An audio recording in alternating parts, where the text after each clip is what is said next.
I've been caught, but I'm keeping on track. And I've been torn, but I'm keeping on track. And I've been broken, but I'm keeping on track. Good afternoon, good evening. Welcome to Equal Footing with Dove Tusman. We're going to have a fun show tonight. We've got Uncle Heshi Tischler, who's been a guest before on the show.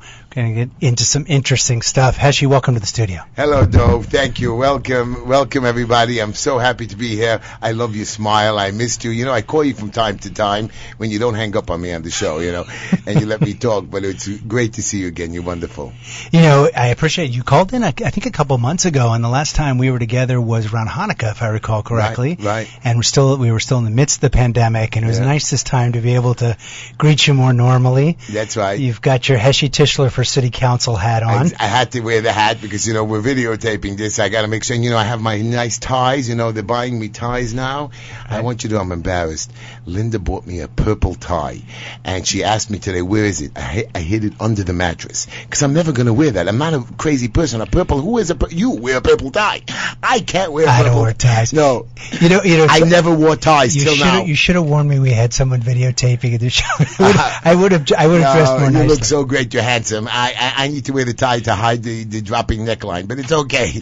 You're looking great. You know, Thank you. Tonight we're going to get into a topic that we actually started to cover with Rabbi Y.Y. Jacobson, who I'm sure you know, last October. In our first part of this series, this is the second part of a series called Donald and the Jews. Wow. It's a little bit tongue-in-cheek, but the idea is to visit the relationship, somewhat complicated relationship, evolving relationship between Trumpism, the Trump movement, which captivates at least 40%, if not more, of the country, and still does, and the Jewish community, particularly the observant Jewish community, of which one can make the strong argument the capital is New York when it comes to North America. We will.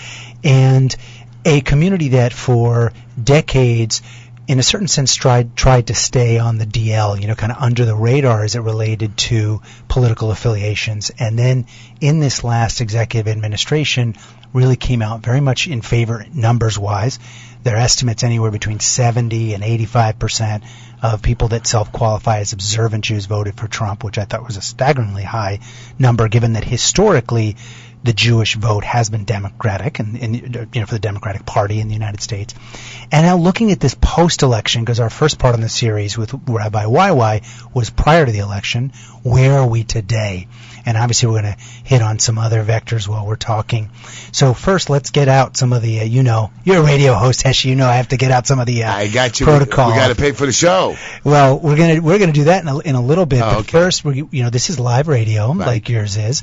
By the way, you can hear the Just Enough Heshi Tischler show. I love you. Wednesday nights, 9 o'clock. That's right, on this network, on the Talkline Network. And we're on YouTube and Facebook, by the way, as well. That's great. Yeah, we're not on video yet, but you can find us on the major broadcasting platforms here on Equal Footing. And tonight you're on video. We're video. Tonight we're on video. Yeah, I'm trying to stay not self-conscious about it. No, you're so not beautiful. My milieu. You're handsome, my boy. Don't worry about it. You have nothing to worry about. I love you. You're just great. We balance each other in terms of, like, you know, skin color and so forth. Right. I'm the Sephard in the room. You're the Ashkenaz. I know. Kind of, not really. I know. So here we go. You can participate live in this conversation with activist and aspiring politician. Really, you're already a politician. I disagree. I want to stop that. I'm not a politician. I will never be a politician. I'm a guide. I'm somebody that's going to shout and scream. And like I tell everybody else, you and I, Dove, we've gone through a lot of stuff, and we always fight the city hall. We fight the people to help our fellow man and friends. I'm going into City Hall to fight them from the inside. This time I'm going to be there inside, not as a politician, but as a person of the people. Right. And that's how we're going to make the change. So to participate, I'm going to rephrase to participate in this conversation. Politician, aspiring representative of the people. Look how smart this guy is. That's why he went to Harvard. Tischler. I only went to a regular Talmudical Academy. You're a smart guy. I love you. That's right before you hit me with the sucker punch there. Okay. The number to call into is 718 718-303-9090 to get live on the air. That's 718-303-9090. You can always call in anonymously. Some people want to do that. You don't have to say your name to get past Dimitri. He's very patient on the switchboard. You can also text questions. We get a lot of texts, Heshi, on this show, partly because we do hit a lot of very personal sensitive subject matter. I imagine this show will be a little bit different, but you can text a question. Again, you can give your name. You can also do it anonymously at 917-428-4062. That's 917-428-4062. You can also WhatsApp to that same number. Okay, Heshi, a lot of people that listen to this show know who you are, but we have listenership around the country, even outside of the country. So let me just give a quick background for those of you who don't know Harold Uncle Heshi Tischler. That's right. That's right. You can laugh at that Uncle Heshi, but I've been called Uncle Heshi by adults, by seniors, by younger ones. What is an uncle? An uncle is not your father. He's your father's brother that sometimes when your parents get a little bit too harsh on you, you need a break. You need somebody to give you outside advice, somebody who's looking in from the outside. And that's who I am, Uncle Heshi, that I understand that I'm going easier on you. I understand I'm giving you that extra ice cream when you're not allowed to. But I'm the guy who's looking outside the box, looking in, giving advice. And for some reasons it's worked since I'm in yeshiva. Well, you know, Heshi, I love one of the reasons I believe you're called Uncle, which is your work with children and young people that you take in. I love that. That was it. That show that you made with those kids. You are great. You hit it on the button. I love you for that. And I see how much you care for the children. And we have to be careful because they are our future. You're referring to a show we did at the beginning of this year around. We touched on issues around teen depression and issues that young people have faced during this pandemic period. I love you on that one. It's really I deal with it all the time, every day. You hit it on the button, and I'm proud of you, and I want your listeners to know it's a serious issue, guys. It's a mental health issue, and remember, those children are going to be adults, and it doesn't go away because you feel like it going away. You spoke to the kids themselves. Yeah, we had a panel of 4 kids from 12 to 19. Yeah. I really appreciate you saying that, Heshi, because we actually took quite a bit of flack for that show. There were some people that said, listen, you shouldn't, quote unquote, glorify teen depression, and that's not what we were doing. We were trying to give kids an outlet, young people an outlet to talk about issues that, frankly, we all deal with, and to be able to feel like they weren't alone. Let me finish with your bio, though, because I'm trying to help you be an aspiring representative of the people. I'm not important. They're coming out to vote. Remember, if you notice, I don't want people calling me Mr. Tischler, Heshi. That's what I've always been known as. When you have a problem, you call Heshi. You call your friend. You call your uncle. That's it. Plain Heshi. Well, in addition to being an uncle, you're father of 3. You're a grandfather of many. As I said, you're foster father with your kind wife. You guys have taken kids that are Linda. Yeah, with Linda's, it's people that are really young people going through a lot of issues. You've been an activist and you're a businessman and a radio show host. Okay, I want to get into, without further ado, Heshi, the topic at hand, which is the relationship today with the Trump movement, which has changed since the election. In a sense, has solidified, I would say, in terms of, some people predicted it was going to disappear right after the election. It certainly has not disappeared. It's still a very important block, whether you agree with it or not. And on this show, as you know from last time we've been together, Heshi, I'm not here to state my political opinions. The objective is to really, on equal footing, address things from different perspectives. Where do you see, and I know this isn't your only constituent set, of course, but you come from the community. You're an observant Jew. I am too, but we are in very different realms of the spectrum, and not you and I necessarily, but people can have different political views as an observant person of faith, and different philosophical views, etc. But in general, in your constituent set, where do you see the relationship today between the Trumpism, the Trump movement and leadership in Congress and maybe even in the state of New York, and the observant Jewish community in your district? I wish that more people thought about, you think that Donald Trump is gone. Usually when somebody loses, or even me, you make a couple of videos or you go out and scream, and then people forget about you next week, or if you do something great, they forget about it 2 months later. And, I'm not one of those egomaniacs that even cares if you remember what I did for you or not. Donald Trump is a man who's different. He wasn't a politician. He walked in there, kept his promises. Now, you're right. He lost the election. Fair, not fair. Bottom line is Biden won. People are not going to forget Donald Trump. Now, the GOP today is lost.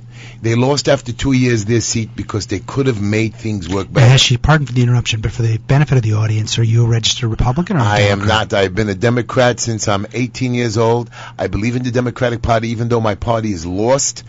They became a lot of leftists, and that's why I'm going to fight them. I believe we still have a lot of moderates out there, and the only way to get stuff done in New York City is to be a Democrat, and a lot of Jewish people are Democrats.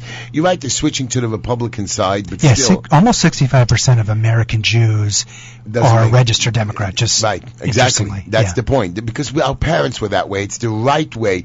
The GOP was different. The GOP is changing. They're being more Democratic. But again, the Democrats went more left. Now, my community loves Donald Trump. He was different. We lost the election. Nobody's going to forget about him. I think Donald will make noise. Will Donald come back in 2024? I don't know. Actually, when you say your community, what does that mean? My community is not only Borough Park, Flatbush, Midwood, Sheepshead Bay, not even a lot of the Russian community has become Republican. I believe my community is the Jews over New York City, even the more modern Jews. Now, a lot of the modern Jews, even like my brother-in-law, are more modern. I'm not talking modern like you and me. I'm talking not so orthodox. Even though you and I are not Hasidic, but we're still part of the Hasidic Orthodox. It's one group. We just look a little different, but really we all pray the same and go to the same shops. The more modern, the less modern Jews are Democrats. They're really not more for Biden. When they see that America is not getting along, the problem with the GOP, the Republican Party, is that if they do win in 2 years, that's the problem. What we're going to have a problem is, just like it happened after Trump's 2 years, we're going to go back into closing down our budgets, government shutting down, problems again. I believe that, I'm hoping that we do win back both the Senate and the Congress. This is going to be really hard for you, because obviously you correctly, for what you're doing, you're running for city council, and for the benefit of listeners, which district is that in again? 48th district, 48th Flatbush, district. Midwood, Sheepshead Bay, and Brighton Beach, and Manhattan Beach. Right. So this is going to be difficult for you because you obviously have a platform, you have a point of view, and you're speaking to your constituency. What I'd like to do in this show is kind of abstract a little bit from the actual platform and talk about the sociology of it, the relationship between the observant Jewish world and Trumpism. And if I could read you... Trumpism or Donald Trump itself? Trumpism is you're right, Trumpism is great. We love Trumpism.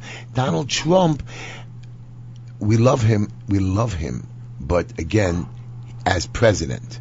And he had a lot of policies which were great, and I have one or two problems with his policies as well.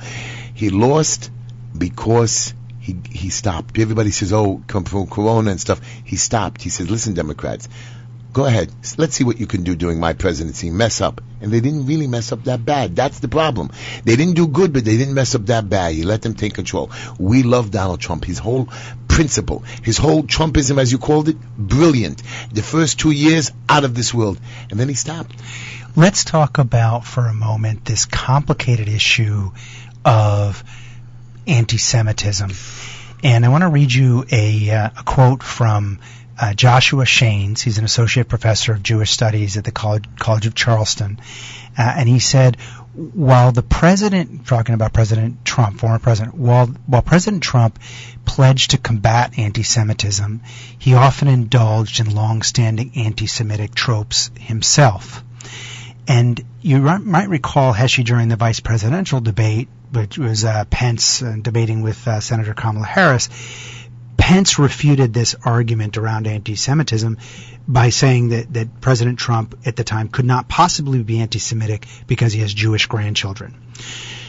So I want to take a step back, and I want to put, let's pretend for a moment we're in philosophy class. I want to put a hypothetical to you.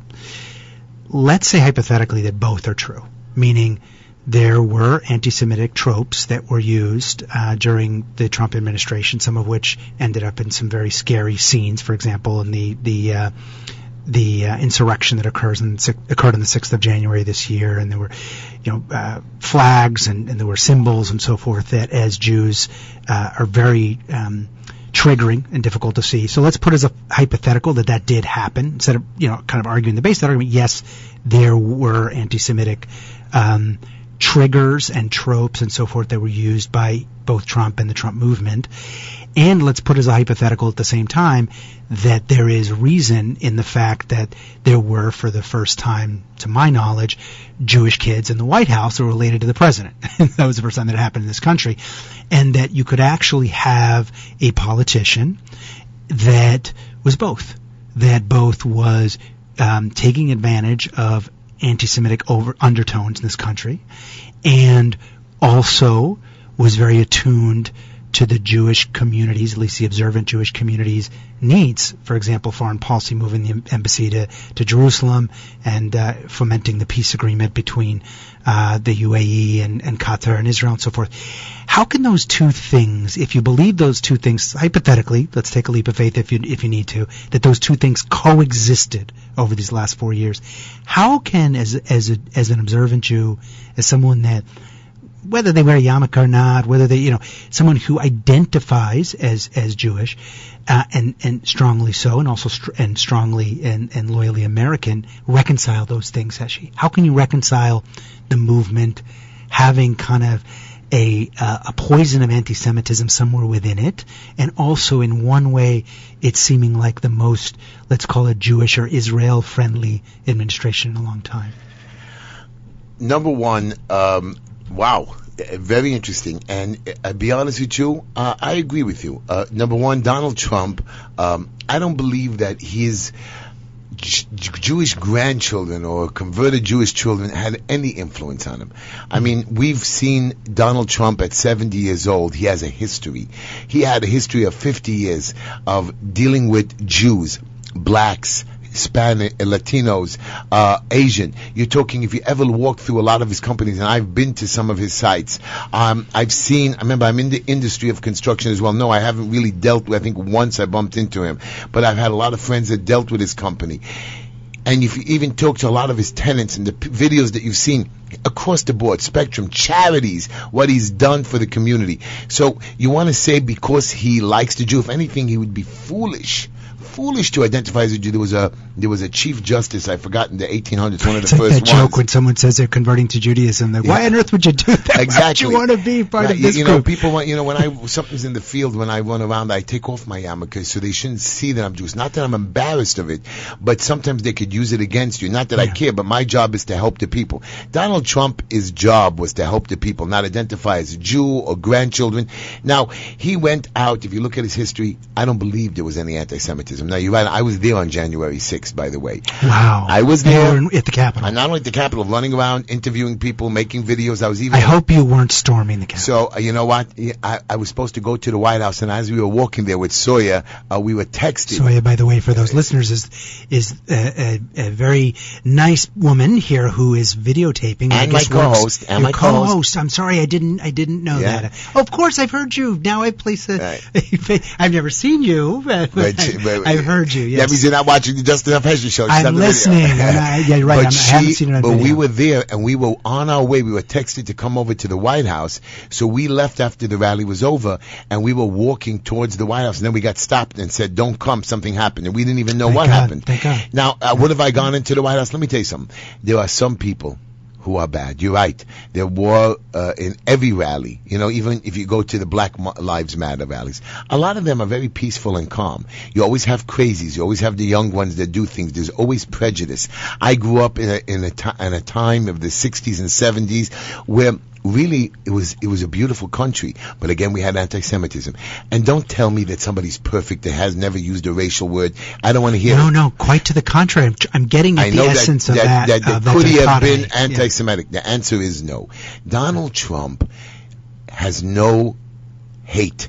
I mean, of course he has enemies, and of course he's angry. You've seen that on videos. I can't deny it. He doesn't hate a particular group, even though when you think for a moment that he stopped the Muslim or the Syrian or the Yemenites or whatever, the whole group of coming in. Remember when he banned that? He banned it for a reason, to keep our country safe. He didn't really pick any particular place. It's like he could have gone and picked Somalia, which we have certain countries that are banned. Donald Trump did not identify as a Jew, did not help Israel because his grandchildren were Jewish, because his philosophy, if you look back over all his interviews, go back to 1983 when they asked him if he was going to run for president. So you're saying it was a consistent part of his platform. Consistent from day one. Let's put a pin on in this issue around Donald Trump and hate and so forth. We'll come back to that after the break. Now we actually do have to pay for the show. Yeah, I have to take a breath, right? Because I have to read these spots. Wow. So, yeah. So you're just delicious. You keep going. You know what I mean? I love you. You're a great guest, by the way, Heshi, for many reasons. One of them is that I get to breathe a little bit. You know what I mean? Like you get into it. I have to prod you. I thought you were going to say I'm fat, so you know what I mean. I didn't let you eat any, so you're losing weight. You know what? You're actually looking great. You look a little thinner than when I saw you last. I bought a bigger suit. Oh, there you go. We're going to take a quick break, and we'll be right back on Equal Footing.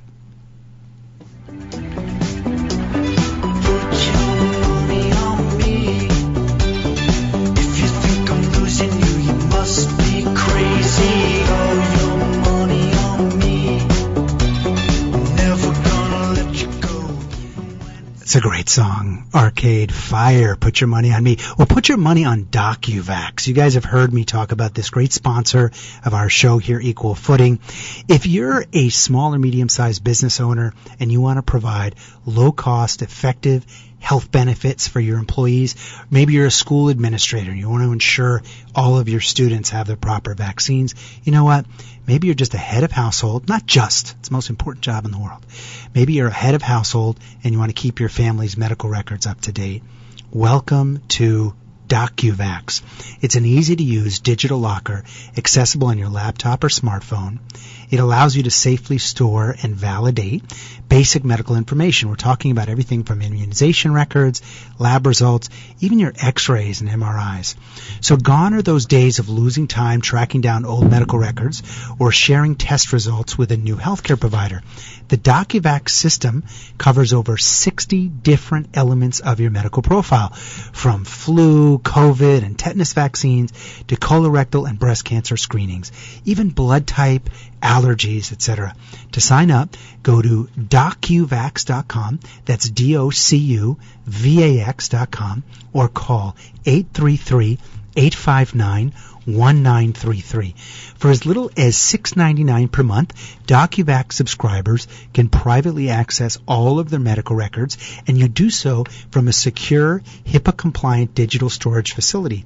And as a subscriber to DocuVax, this is the best part, medical professionals, that's doctors and nurses, are on call for you 24 hours a day. They can validate your vaccine records for a third party, your serology or blood tests, or anything else in your digital medical locker. So call 833-859-1933 to sign up for DocuVax, or go to DocuVax.com. Your medical data on DocuVax is never accessible unless you, as the individual subscriber, want to share it privately using a proprietary QR-based system that keeps your data secure at all times. And by the way, if you're an organization, as I said at the outset of this promotion, if you're interested in promoting and sponsoring your employees or partners in being DocuVax subscribers, it's a super inexpensive, great way to give your employees a healthcare benefit. You can do so and get group discounts. Call 833-859-1933 and mention that you heard about this discount opportunity on Equal Footing. That's 833-859-1933. Operators are standing by. I've been caught, but I'm keeping on to. And I've been told, but I'm keeping on. All right, you're back on Equal Footing. I'm Dove Tusman. I'm here with my vivacious and gregarious guest, Harold, I love it. Uncle Heshi Tischler. I'm writing that word down. I got to use it on my show. The host of the Just Enough Heshi Show. That was a great cue. On Wednesday nights at 9 p.m. on this network, the Talkline Network, businessman, activist, aspiring representative of the people here in a major urban district in the New York area. Before we went on the break talking about Donald and the Jews, which is our somewhat tongue-in-cheek way of describing our topic of the night, which has to do with the relationship between Donald Trump and the Trump movement, or Trumpism, and the observant Jewish community. You had mentioned, Hashi, that you didn't feel that that Donald Trump's approach on Israel really had to do fundamentally with any like or dislike of any particular ethnic group, was rather a consistent, policy decision related over, decades of opinion that he had voiced in other media. Yeah, you're a smart guy. You look at his history. It's not only on the Israel. Many of his policies that he came up on budgets. You look back when he was on the Oprah Winfrey Show and other shows that I've seen, and we see it on clips and videos being passed around. He is consistent constantly on his opinions, not only on Israel, on Europe, on NATO. He screamed at. And he was beautiful on that, one after the next. And look at him. What happened with the stock market? Didn't go up 1,000, 2,000, 10,000. He made people rich, but not only that, he kept the economy bubbling. Here is a man who does not have one single anti-Semitic bone. And the Jewish people, I'm not only talking about the Orthodox, even the ones that didn't vote for him, there are always haters. Don't get me wrong. I don't know what I do wrong, and I got a lot of haters. Estimates are, by the way, that overall the Jewish vote in the United States voted about 55-60% for Biden on the overall Jewish vote. So we're talking here about the more observant community, the more Orthodox community. Because the Orthodox community does not supersede or is not as big of a group as the unorthodox community. The conservative reform, they're a very big movement. Even the Reconstructionists that call themselves Jews when they're really not. Not that I have a problem with it. That's a topic for another day. Okay, but I'm just telling you, I know Reconstructionist synagogues. Yeah. I've helped them and I've gone into them. I know rabbis in them. The point a Jew is a Jew is a Jew. Yeah. Right, exactly. The point is that Donald Trump on the Orthodox community, you're wrong, 85%, even more, I believe. We all love him. No, I was talking about the overall community. Overall and they love Donald Trump. Wherever I go, everybody talks about it. Will Donald Trump get elected again with the Jews? Again, it's a Democratic. Look at a guy like me. Why would I go to the polls and vote for Donald Trump I lost? I think you might be, with all respect, missing my point. I'm not making the point about whether, or I'm not asking the question about whether we as a Jewish community as a whole, or as an observant Jew, for example, should or should not vote for Donald Trump. From my perspective, let's assume, just for the sake of the facility of discussion, that every listener, I'm sure this, of course, is not going to be the case, but let's make hypothetical where every listener agrees that, all observant Jewish people for reasons X, Y, and Z should vote for Donald Trump. Should have in the past, should in the future. Let's kind of take it as a given, whether or not it's the case. My point is more, is there a danger around the proximity between a people and between our community, or we could, by the way, extrapolate this to other very strongly unified communities on particular political issues. But right now we're talking about the Orthodox Jewish community. Is there a danger in becoming too closely identified with a particular politician of any stripe? Let me read you a quote that I think brings this to bear for me. One of the things that President Trump was both criticized and praised for within the Jewish community was his repeated references over, not only when he was president, but for many years prior, about his admiring of the fact that the Jewish community is loyal to its interests and has been consistent with respect to, for example, moving the embassy to Jerusalem for decades.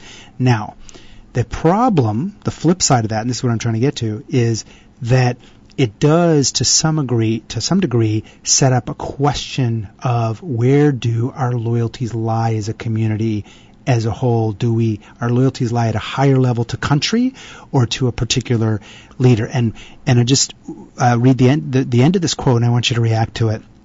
Right near the end of his administration, Donald Trump had a meeting with a number of leaders from the Jewish community across the spectrum of the Jewish community in the United States. And he said this as praise, not as criticism, but in his remarks, he said that he respected that Jews are in it for themselves. That's a quote, and quote unquote stick together. Now, that was meant as praise, meaning you are a unified voting bloc. Talking to that, in that case, I imagine an Orthodox audience. But of course, that type of thing has stoked anti-Semitism for centuries. When we've lived as a minority community, because as unified as we may be, we're a small minority, and where we live in a milieu that's very varied, that's varied, to stick us with that concept of, you know what, you're more loyal to your religion than you are to your country. You're more loyal to your neighborhood than you are to your city, and so forth. That's the type of criticism that has stoked anti-Semitism, that has stoked pogroms, that has stoked persecution for centuries, not only generations. Does that scare you? Because as a 49-year-old Jewish American adult, it scares me. I haven't felt pigeonholed that way in my voting life, my post-18 life. Well, number one, I didn't really mean to tell you that we're voting for Trump again. I just want to clear up the end of our last part of the conversation. I believe that we are voting for the Trump philosophies, the ideas that Trump brought to us, and we wish his ideas continue. When Donald Trump said that quote about the Jewish people, and you're fearful. I'm 57 years old, first generation American. My father was in the Holocaust. We hid during the pogroms. We hid in Russia. Hungary, we kept to ourselves because they kept attacking us. We were minorities. We were minorities spread across countries, not big cities. Look at us now. We've been here since the beginning of the country. We supported America in the Civil War, in the Revolution. In the Civil War, we were on both sides. World War I, we were heroes. World War II, I had a cousin that was a hero that went to kill Nazis behind enemy lines. Not one, many Jews. We've served this country. We've served this country. My father came from the fires of the Holocaust. We are here now. We are good Americans that have built this country. We've served this country. We've paid the taxes. We've built its buildings, shared in its ingenuities. We've come up with that. Look how many Nobel Prize winners we've helped this country grow. Now we are in a community that says, listen, a lot of the other communities don't want to stick together. They want to be all over the place. They want to cause issues. I'm not blaming any community. We found a way that if we're together in unison, we are unison in power. Look at us. We're not on the beach, a lot of the Jews. We're not in Manhattan. We have a lot of Jews all over the place. But Manhattan, West Hempstead, beautiful areas. Where did the Jews pick? They picked the inner city. And in our community, we picked a place, Borough Park, if you would go back 100 years ago, was nothing. We built the neighborhood where you can't even touch a house for $2 million or $1 million. Why? Not because of the house itself, but because of the area that we created, a community that helps service ourselves, and we service other communities. So yes, you have a problem that we're sticking together. We are never going to allow them to come after us. We built this country, and if you touch us, we are not scared. Don't be scared, because we have our forces, we have our armies, we have our community services. We are ready. Don't get me wrong. That language scares me. I know, but I'm not talking like a supremacist You're not group. Speaking figures, I'm not talking literally. as a militia. I'm telling you now that we know you're right. There are anti-Semites against there are people that hate black people. I don't know why. Are you crazy? My father always taught us there's no such thing as color. Be colorblind. My father marched in the 60s in the civil rights. So I'm telling you now, the Jewish people are not anti-Semitic, but we know our history. We know what we've gone through. It was only one generation ago. You're talking in the 1940s. So what are you talking about? It's not even 100 years. I know. I was a child of a crier.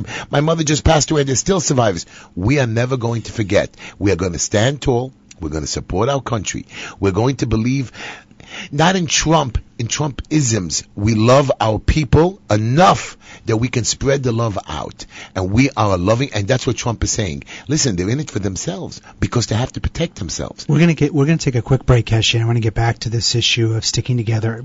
God bless the Jewish people around the world for sticking together. It's the only way we've made it through. God bless our people in this country who have stuck together through some of the times that you've described, and have stuck with other groups going through breaking the binds of oppression. And that's been a great, I think, tag of honor for the Jewish American community, that the Jewish American community was so much in the vanguard of the civil rights movement in the 60s. I think in many respects continues to be today through understand that like the Jews were there, right? Absolutely. Exactly. So we're going to come back to it, but there is this complicating issue of dual loyalty, which we'll come back to after the break. Thanks, Heshi. Thanks, Heshi. We'll come back. Stranded, reaching out. I call your name, but you're not around. I say your name, but you're not around. I need ya, I need ya, I need you right now. Yeah, I need you. Equal Footing with Dove Tusman is sponsored by MDCS Dermatology, your experts in skincare. With 2 Manhattan locations and 4 offices in Long Island, including Plainview and Commack, the dermatologists and skincare surgeons at MDCS are proud to be affiliated with the Albert Einstein College of Medicine and New York Presbyterian Hospital.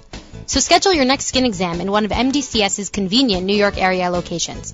To make an appointment, go to www.mdcs.live or call 212-661-DERM. That's 212-661-3376. You can even schedule a virtual video visit with MDCS's board-certified dermatologists from the comfort and safety of your own home. So go to www.mdcs.live or call 212-661-3376. And don't forget to mention Equal Footing for 15% off all cosmetic procedures. I've been caught, but I'm keeping on to. And I've been taught. You're back on Equal Footing. I'm Dove Tusman. We're talking about Donald and the Jews. This is part 2 of our series on the complicated and interesting and often strong relationship between Donald Trump and the Trump movement and the observant Jewish community. This is part 2, as I said, of a series that we started back in October of last year, pre-election, with Rabbi Y.Y. Jacobson, and talking about the reasons why it makes sense for there to be very strong support in the observant community around foreign policy that supported Israel under the Trump administration and the current Trump movement, but also the potential pitfalls and dangers of this perceived, if not real, close alliance that our community, that the observant community, again, either is perceived to have or does have with the Trump movement. We have a number of interesting text questions. We'll try to get to a couple during this segment, and then I want to remind everybody you can participate in this live discussion with my wonderful guest, Harold Uncle Heshi Tischler, political activist, representative of the people running for city council here in New York, and you can call in at 718-303-9090. That's 718-303-9090. And you can also text a question, and we'll try to get to you at 917-428-4062. That's 917-428-4062. And you can call in or text anonymously. You don't have to give your name if you don't feel comfortable doing that. Right before the break, Heshi, I said a term, and you said, no, you know. And the reason why is that it's a very complex term in terms of Jewish history and what it's meant for us as a Jewish community. I'm going to say the term again, and I'm happy to educate the audience, but I'm also happy for you to as well. And it's the concept of dual loyalty. Do you want to explain to the audience why this is such a triggering phrase for the Jewish people? Well, I just want you to know that in other countries, I can understand your... well, let's define first for the audience what it is. Dual loyalty is that you have loyalty not only to one person or one company or one association. You are, even though they're both competitors in a sense, you like equal footing. You are keeping them both the same. Like you have 2 children. Everybody says, "Oh, I love them the same." You know it's not true, but in this particular case, you want to say that I love both countries the same. And I wanted to say one thing to you, like you think the Jews. Can I define it a little bit more? I want you to define it, yeah. But just for your knowledge, if you ever went to Italy and you saw the Christian people, and I was there, and John Paul I, I think it was, he was one of the first ones he was the Polish judge, if I'm correct, right? Or was it the second? John Paul II. He was like the first really cool, modern Pope. You should see the people that he associated with. You should see his community. You see how he went to the Jews. He went to Israel. He came to a shul in Manhattan. That is called the same community we have, and they have 1 billion people. Let's come back to dual loyalty for a second, because I just want to, if you don't mind, as she set it out a little bit, at risk of being wordy. The reason why this is so sensitive, and I actually applaud you, yes, we'll those who are calling in, please be patient. We'll try to get to and I applaud you for your reaction prior to the break of kind of screaming, no, that I don't see that as the issue, because it is such a sensitive issue. Dual loyalty was an issue that Hitler used, may he be cursed, which was the idea that in that case, that the Jewish people in Germany at that time were more loyal to their religion than to their country. It's in modern American politics, it's often used as a trope to critique immigrant communities. I mean, ironically, Representative Ilham, for example, has frequently been attacked for the concept of dual loyalty. Yeah. And the idea that you would hold, particularly in the political sense, it's that you would be living in a place where you would have another loyalty. They would set up a conflict of interest because it would be to a place that might have an adverse relationship. Another very easy to understand example of the concept of, at least we saw as dual loyalty, it's a stain on American history, but the putting of Japanese Americans in internment camps was a very clear example of dual loyalty accepted as a problem with a particular community on the national stage. Now, this, as you can imagine, for the Jewish people, is an extremely sensitive topic because we are a diaspora. I mean, yes, about half of the Jews in the world live in Israel, but half live out. And everywhere where we live outside of Israel, we are in the minority. And everywhere we're in the minority, we're a small minority. New York is a little bit of there's a torque to New York, right? Because New York area has 3 million people affiliated who self-identify as Jews. That's a large population. It's still a small minority of 17 million people in the area. So do you at least acknowledge, Heshi, you could feel, again, let's take the hypothetical extreme where a particular politician, in this case we're talking about Trump, but it could be another politician in 10 years from now, embodies all of the platform planks that we as an observant Jewish community want to see out there in the political stage? And could you acknowledge it, even in that case, we should not be too tied to that individual as it relates to kind of Israel or Jewish-friendly policy because of the perception, at least, if not the reality, of dual loyalty? That's the problem with us, and that's the problem what happened in the pandemic. We hide. We were told, a lot of the Jewish leaders scream at me and rabbis, Heshi, you're too flamboyant. We're quiet. We just need a little entree and dessert. Forget about the meat. Quiet. We always under the radar. Nobody sees us. And that's why they come after us. That's why de Blasio was able to come after us. Now, I work all over this city. Okay, I've been around the country. I traveled the world as a travel agent. But I'm all over the city every day. From Manhattan, New York, Manhattan, Bronx. I even go to Long Island. I go upstate. I'm all over. I've been to neighborhoods of Jamaican neighborhoods. I've been to neighborhoods where people come from at West Africa. I've been to neighborhoods that are from Chinese neighborhoods. I work in people that come from Mexico, different neighborhoods. And if you look at them, they're all loyal, and if you know, they always send money back. You're saying the dual loyalty. When you go to their communities, you see their restaurants, you see their people going to their little places and sending money back to their country. You know, when there was a hurricane. I want to acknowledge and put a pin in your point because I think it's a good one. You're saying, if I understand you correctly, you know what? Every minority community that's deeply connected to a homeland somewhere else has this issue, and yet we've been told not to be outspoken about it, and it's about time that we speak up. Yeah, I was at a launch party for a councilwoman named Dimple Willibus. Wonderful lady. She's from one of the islands. I forgot the name, but she told me. And she got up there and said, "Look, my sister is there. I'm a woman that came from this country. I love that country. I love my people that came there." And all the people from her community, a lot of them were from that place. And I supported for running for city council of the District 46. What did she do? She spoke about her past, spoke about her country, spoke about her new life over here, and support about all the people when there's issues there in their country. What do? They get all their little friends, all their neighborhoods, and they send food back to those countries. Same way with Puerto Rico. We have a lot of people here from Puerto Rico, which is America in a sense.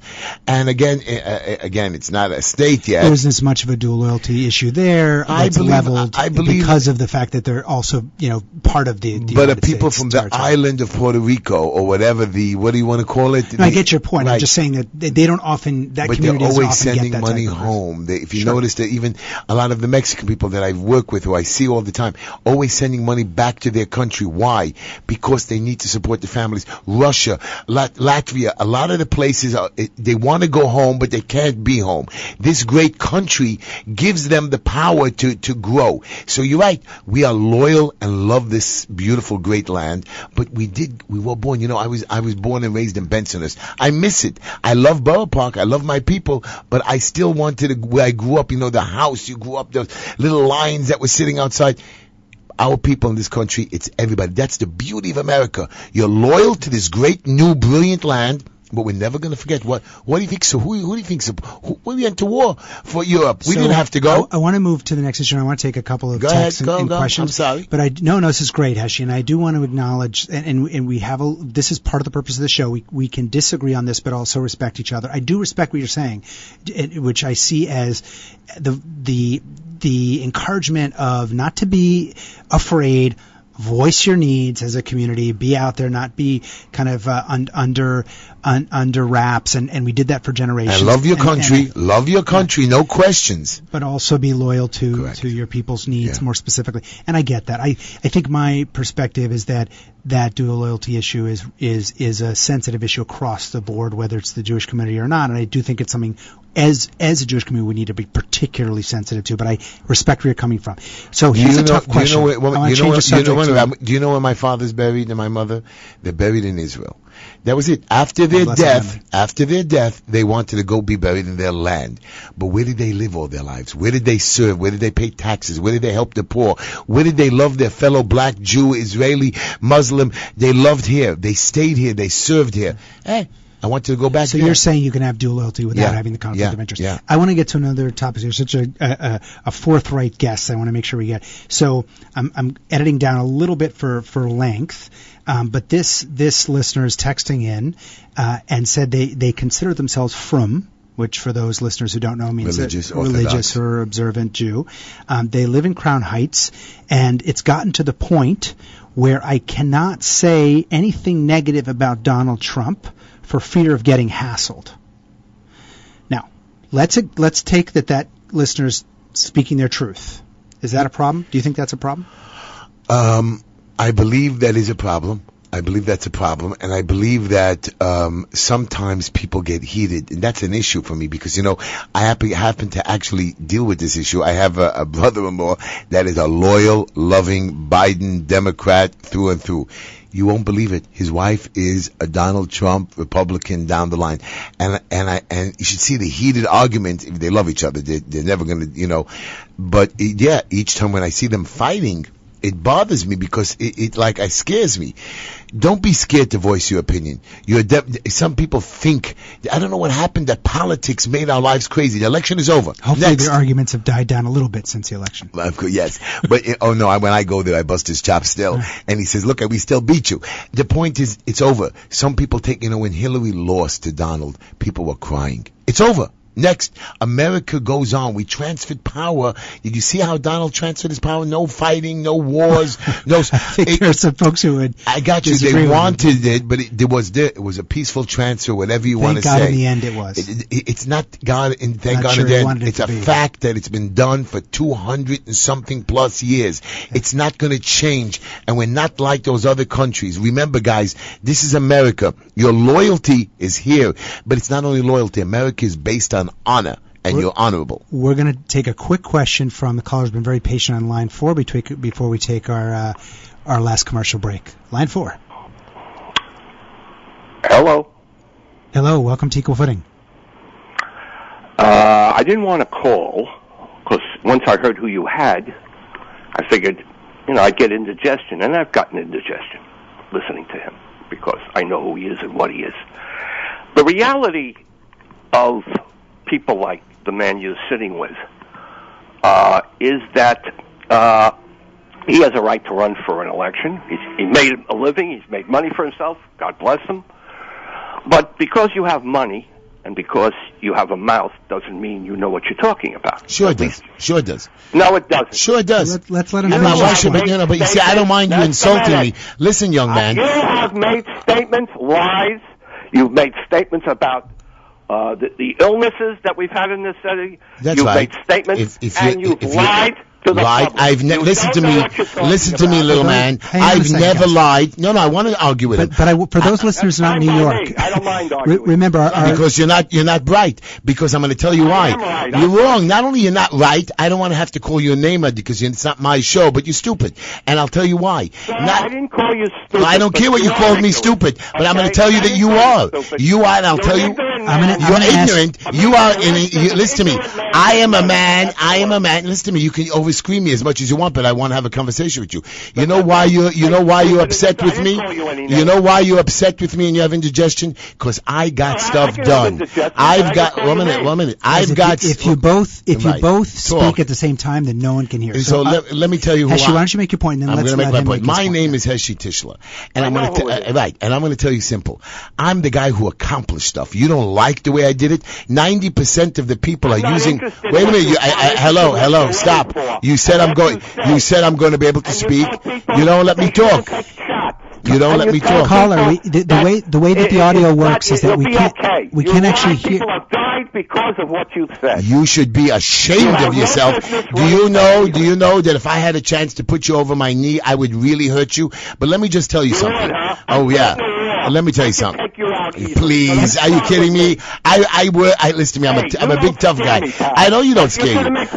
You know what? That's why I love Dodger. So can you just let me finish? I have a question to both of you. I just want to say one word. Guys, I have a question to both of you.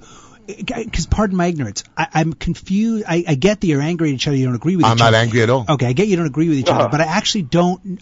It's not. He doesn't let me say my but piece. I actually don't know Go what ahead, say your piece. Wait, guys. I'm asking a question. Either of you could answer.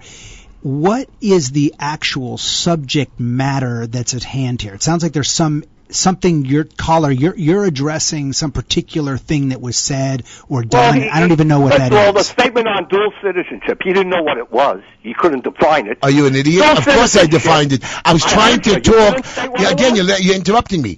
I was trying to explain it to an idiot like you instead of saying two different countries. Right.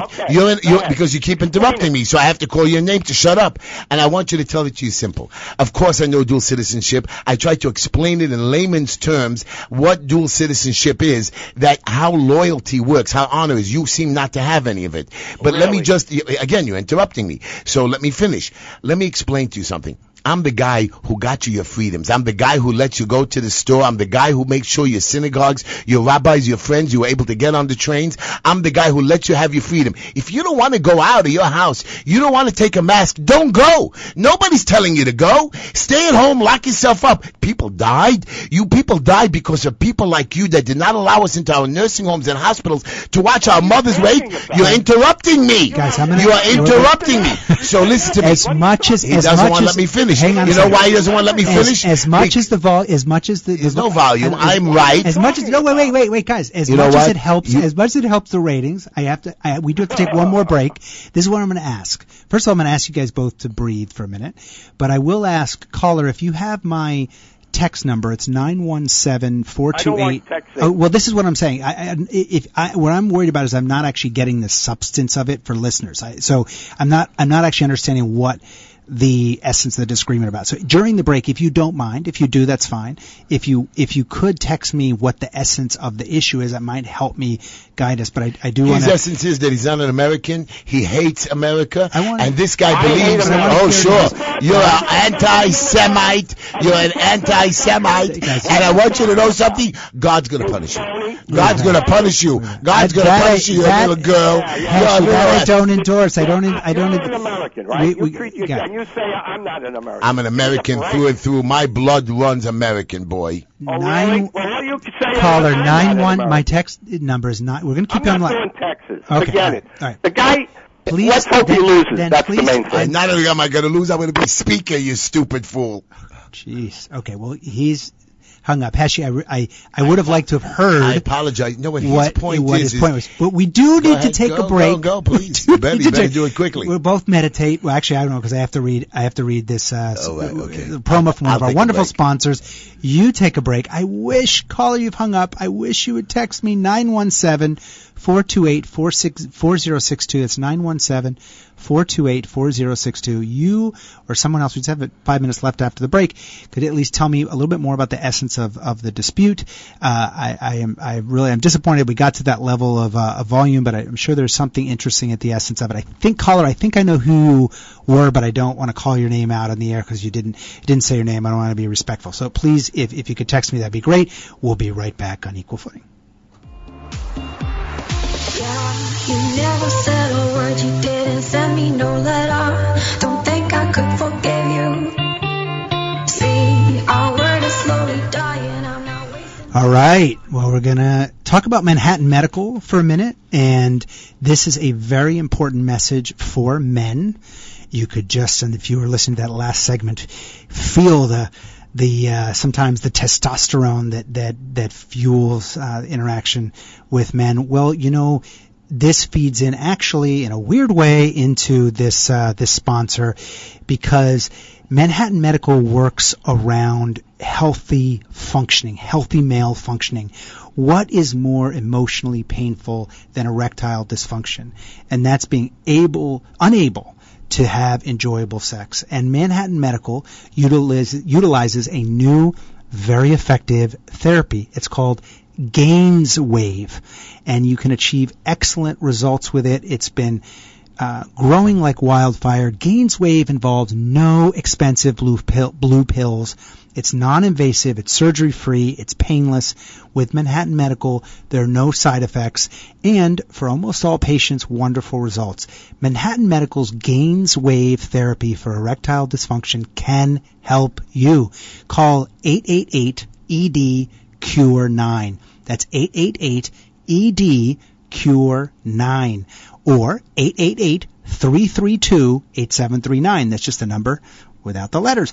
888-332-8739. Please call for a free consultation. Most men at some point in their life struggle with erectile dysfunction, and less than a third get proper treatment. So give yourself a gift. At least talk to them. If you call now and you mention you heard about this on Equal Footing, you get a free consultation. It's a free consultation with the doctor about curing your erectile dysfunction. That's Manhattan Medical, 888-332-8739. I've been caught, but I'm keeping on check. And I've been told, but I'm all right, you're back on Equal Footing. I'm Dove Tusman. I'm here with my guest, Harold Heshi Tischler. We are talking about the complicated, as you just heard, sometimes passionate issue of the relationship between the observant Jewish community and Donald Trump, or Trumpism. And I'm going to try to, because we only have a couple minutes left, wrap this up and also, in a sense, try to end on a more, I would say, not conciliatory, then synchronizing note. But just for your knowledge, that caller is a example of hate. He doesn't understand that he could have accepted and joined the conversation. Instead, he had to come in angry and that's my point. Actually, with Heshi, Donald Trump, I know you want to blame me for it, and I agree. I'm not going to blame. I take full responsibility. Heshi, you're a radio host, and we've got a minute. The last minute. It's all yours, baby. It's your show. Actually, I do believe that everything is either a concealed blessing, a revealed blessing, or a concealed blessing, and we believe that is in the Judaic faith. And to me, the passionate of that energy is really difficult as listeners, I think, to understand what's going on. You're both yelling over each other, but I actually think, in a weird way, it was encouraging to me. Wow! And here's why.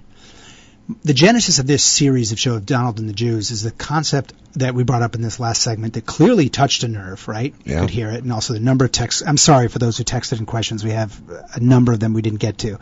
That it's a sensitive issue, this dual loyalty issue. It really is. Like, wherever you sit on it, we have to be sensitive to it because we've suffered so much as a Jewish community and for it, and so have other communities in this country, including the Muslim community, including certain Caribbean communities, certain Asian communities, etc. And the fact that there's that level of disagreement, frankly, with a couple of people, because I think that caller's also someone who certainly self-identifies as Jewish and probably somewhere is like very strong pro-Israel, and that there actually is, you can sit on different parts of the spectrum and you know what, feel totally comfortable. It may be painful, but able to make yourselves heard to each other. That, in a sense, to me is encouraging. It's not monolithic. Our community is not monolithic. And there's a place for Ashi Tischler. There's a place for that caller. And we are about to wrap up. Thank you very much, Ashi. I have a dream that one day this nation will rise up, live out the true meaning of its creed. We hold these truths to be self-evident that all men are created equal.